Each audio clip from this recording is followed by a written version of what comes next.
40 वर्ष है स्कूलटी को जमी कुंभारशाला जब माटी किणवा को बढ़ा जाए मुझे मनुष्य द्वारा कारखाना भी कर सरकार पाख 40 वर्ष है जगह पाई पारे मुझे बार द्वार हूँ ये करने जहाँ कस्तूरबा नारी महल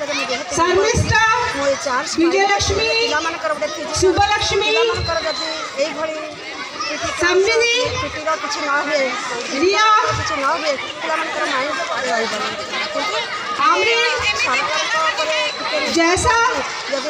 रही अप्लाई कर स्कूल आज की 20 वर्ष है अप्लाई कर जाई मोर जोता छिड़गला तथा मत खाली जगह मिलना बहुत चेष्टा कर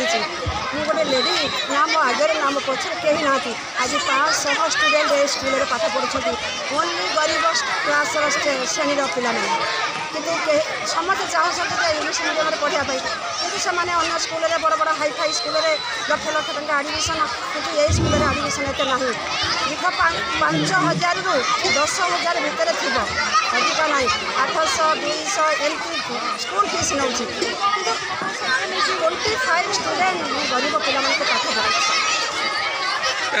मैडम गोटे जिन हूँ ललित सार तो आप जानते सी जड़े प्रख्यात इंजीनियर हाँ राजनेता निहाती खबर सी आपको हेल्प कले निहाती खबर सरकार किसी स्कूल कर पाखे पाखे से अच्छा बहुत प्रकार हेल्प कर नालकोर इंजीनियर आसी जन गोटे डोनेट कर आज पर्यंत जे पिला पाठ पढ़ी कॉलेज पर्यंत जावाई नालकोर हेल्प कर द्वारा आम देखा पाई।